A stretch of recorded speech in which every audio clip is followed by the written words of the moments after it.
আসছি বিস্তারিত খবরে। প্রধানমন্ত্রী নরেন্দ্র মোদী আজ ওমান, ফ্রান্স এবং মালয়েশিয়ার শীর্ষ নেতাদের সঙ্গে টেলিফোনে একাধিক বৈঠক করেছেন। পশ্চিম এশিয়ায় উত্তেজনা প্রশমনে আলাদা আলাপ আলোচনা ও কূটনৈতিক প্রয়াসের উপর জোর দেওয়া হয়েছে।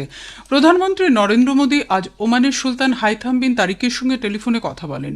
তিনি আসন্ন ঈদ উৎসবের শুভেচ্ছা জানানোর পাশাপাশি আঞ্চলিক শান্তি ও স্থিতিশীলতা ফিরিয়ে আনতে আলাপ আলোচনা ও কূটনৈতিক অগ্রাধিকার দেওয়ার উপর জোর দেন। প্রধানমন্ত্রী ওমানের সার্বভৌমত্ব ও ভৌগোলিক অখণ্ডতা লঙ্ঘনের নিন্দা করেছেন। ভারতীয় নাগরিক সহ কয়েক হাজার মানুষকে নিরাপদে ওমানে ফিরিয়ে আনার প্রচেষ্টার প্রশংসা করেন প্রধানমন্ত্রী। ধারাবাহিক হত্যাকাণ্ড, বিমান হামলা এবং জ্বালানি কেন্দ্রগুলির ওপর লাগাতার আক্রমণের পর পশ্চিম এশিয়ায় উত্তেজনা ক্রমশ বাড়ছে। ইসরায়েলি বাহিনী লেবাননের গভীরে প্রবেশ করে বৈরিতর কেন্দ্রীয় এলাকায় হামলা চালিয়েছে। বাস্তা ও জুকাক আল ব্লাট অঞ্চলে অন্তত 12 জন নিহত হওয়ার খবর পাওয়া গেছে। রাষ্ট্রসংঘের অবিলম্বে যুদ্ধবিরতির আহ্বান সত্ত্বেও ইসরায়েলি সেনারা লিতানি নদীর দিকে অগ্রসর হচ্ছে। রিয়াদে 12টি আরব ও ইসলামী দেশের বিদেশমন্ত্রীরা যৌথ বিবৃতি দিয়ে ইরানের ক্ষেপণাস্ত্র হামলার নিন্দা করেছে। এদিকে পারস্য উপসাগর জুড়ে জ্বালানি কেন্দ্রগুলোতে উচ্চ সতর্কতা জারি রয়েছে। কুয়েত পেট্রোলিয়াম কর্পোরেশন জানিয়েছে 2টি ড্রোন হামলায় তাদের শোধনাগার ক্ষতিগ্রস্ত হয়েছে। মিনা আল আহমাদি ও মিনা আবদুল্লাহ রিফাইনারিতে অগ্নিকাণ্ড ঘটলেও কোনো হতাহতের খবর নেই। সংযুক্ত আরব আমিরশাহী জানিয়েছে তারা ইরানের কয়েকটি ক্ষেপণাস্ত্র ও ড্রোন নষ্ট করে দিয়েছে। উপসাগরীয় অঞ্চলের কেন্দ্রগুলির ওপর সাম্প্রতিক হামলায় ভারত গভীর উদ্বেগ প্রকাশ করেছে। বিদেশ মন্ত্রকের মুখপাত্র রণধীর জয়সওয়াল আজ নতুন দিল্লিতে সাংবাদিকদের জানান, এই ধরনের হামলা একেবারে গ্রহণযোগ্য নয় এবং অবিলম্বে বন্ধ করে দেওয়া উচিত। তিনি বলেন, জ্বালানি সরবরাহ নিয়ে বড় ধরনের উদ্বেগ তৈরি হয়েছে, কারণ সংঘাতের ফলে জাহাজ চলাচলও প্রভাবিত হচ্ছে। সরকার এলপিজি সরবরাহের দিকে লাগাতার নজর রেখেছে। ডোমেস্টিক গ্রাহকদের অগ্রাধিকার দেওয়া হচ্ছে বলেও জানান Shri Jaiswal. Shipping routes have been impacted. Supply of LPG is a matter of concern. Therefore, we are prioritizing domestic consumption, domestic consumers first. Their needs will be taken care of. We are also trying to diversify our sources, looking for LPG supply from other parts of the world, and we'll do our best to secure our energy security needs. সরকার জানিয়েছে সারা দেশে গৃহস্থালির ব্যবহারের জন্য পাইপবাহিত প্রাকৃতিক gas PNG এবং পরিবহন ক্ষেত্রের জন্য CNG গ্যাসের সম্পূর্ণ সরবরাহ নিশ্চিত করা হয়েছে। আজ নতুন দিল্লিতে পশ্চিম এশিয়ার সাম্প্রতিক পরিস্থিতি নিয়ে আয়োজিত আন্তমন্ত্রক বৈঠকে পেট্রোলিয়াম ও প্রাকৃতিক গ্যাস মন্ত্রকের যুগ্ম সচিব সুজাতা শর্মা বলেন, মাত্র 2 সপ্তাহের মধ্যে প্রায় 1,25,000 গার্হস্থ্য ও বাণিজ্যিক গ্যাসের সংযোগ দেওয়া হয়েছে। রান্নার গ্যাসের অবৈধ মজুতদারি এবং কালোবাজারি রোধে কেন্দ্র সব রাজ্যকে লিখিতভাবে কঠোর ব্যবস্থা নিতে বলেছে। যুগ্ম সচিব বলেন, এলপিজি পরিস্থিতি উদ্বেগজনক হলেও এখন ঘাটতির কোনো আশঙ্কা নেই। তিনি জানান, এলপিজির অনলাইন বুকিংয়ের হার বেড়ে 94% পৌঁছেছে। ইরানের বিরুদ্ধে আজ আবারও বড়সড় সামরিক অভিযান চালানো হবে বলে মার্কিন প্রতিরক্ষা সচিব পিট হেগসেট জানিয়েছেন। তিনি বলেন, চলতি যুদ্ধ একমাত্র আমেরিকার শর্তে শেষ হবে। ওয়াশিংটনে আজ সাংবাদিক সম্মেলনে হেগসেট বলেন, সংঘাত কোনোভাবেই দীর্ঘস্থায়ী হবে না। ইরানে মার্কিন যুক্তরাষ্ট্র সুনির্দিষ্ট লক্ষ্য ধরে এগিয়ে চলেছে। ইরানের ক্ষেপণাস্ত্র উৎক্ষেপণ কেন্দ্র ধ্বংস করা, প্রতিরক্ষা ক্ষেত্রকে অচল করে দেওয়া এবং ইরানকে কখনোই পারমাণবিক অস্ত্র অর্জন করতে না দেওয়া আমেরিকার লক্ষ্য বলেও তিনি জানান। পশ্চিম এশিয়ার সংঘর্ষের আবহে শেয়ার বাজারে আজ ব্যাপক ধস নামে। বোম্বে শেয়ার বাজারের সূচক সেন্সেক্স প্রায় 2,500 পয়েন্ট পড়ে যায়।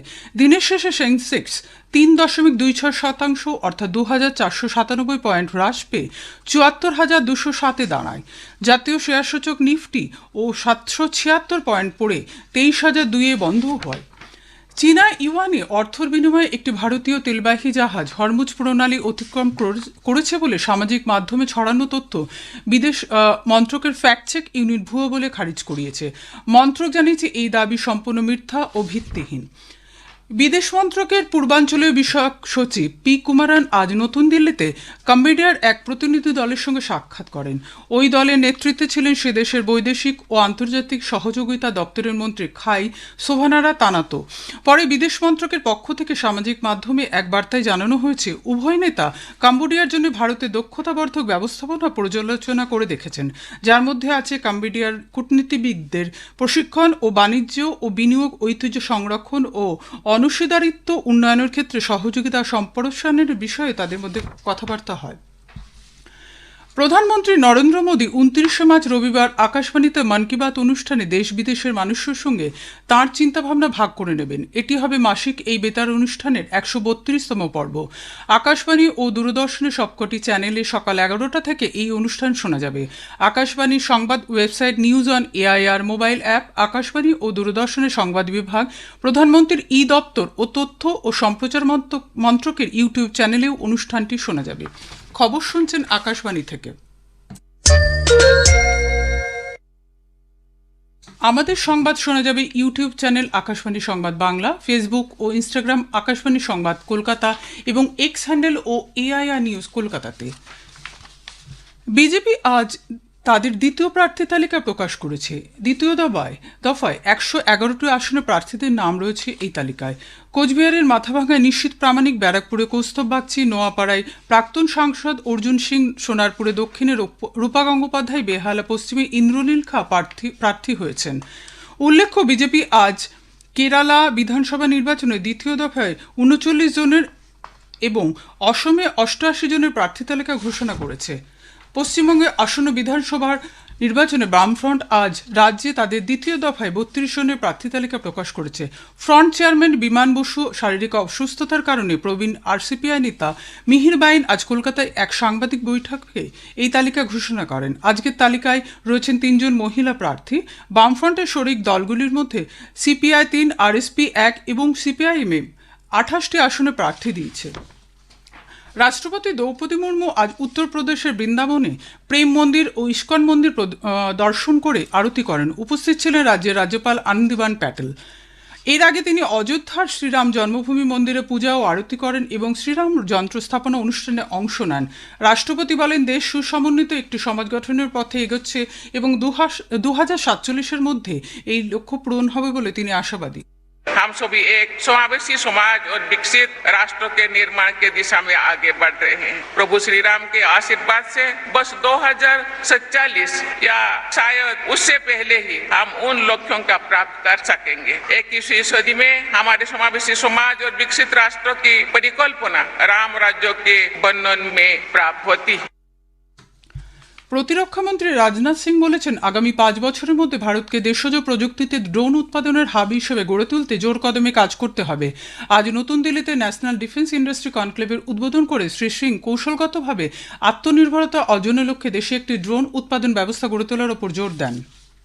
आज भारत में एक ऐसे ड्रोन मैन्युफैक्चरिंग इकोसिस्टम के निर्माण की जरूरत है जिसमें हम पूरी तरह से आत्मनिर्भर हों। और यह आत्मनिर्भरता सिर्फ प्रोडक्ट के स्तर पर नहीं होनी चाहिए बल्कि कंपोनेंट के स्तर पर भी जरूरी है। ड्रोन के मोल्ड से लेकर सॉफ्टवेयर, इंजन और बैटरी सभी भारत में ही बने।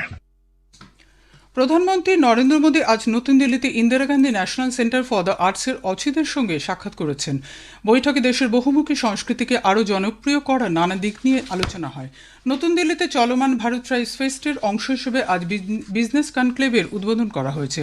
আদিবাসী বিষয়ক মন্ত্রক জানিয়েছে, এই কনক্লেভে খাদ্য প্রক্রিয়াকরণ, বনজ পণ্য, হস্তশিল্প এর মতো গুরুত্বপূর্ণ বিষয়ে আলোচনা করা হবে। কেন্দ্রীয় শক্তিমন্ত্রী মনোহর লাল আজ নতুন দিল্লিতে ভারত ইলেকট্রিসিটি সামিট 2026-এর উদ্বোধন করেছেন। এই শীর্ষ বৈঠকের সূচনা করে মন্ত্রী বলেন, বিশ্বের বহু দেশের চেয়ে ভারতে সুলভে সাধারণ মানুষের মধ্যে বিদ্যুৎ সরবরাহ করা হয়ে থাকে। অনুকূল পরিস্থিতিতে এবং বঙ্গোপসাগর থেকে প্রচুর পরিমাণে জলীয় বাষ্প প্রবেশের কারণে রাজ্যের প্রায় সব জেলাতেই রবিবার পর্যন্ত ঝোড়ো হাওয়া ও বজ্রবিদ্যুৎ সহ শিলাবৃষ্টির সম্ভাবনা দেখা দিয়েছে। অলিও মাস্টার ব্যাডমিন্টন প্রতিযোগিতায় ভারতের তানভী শর্মা ও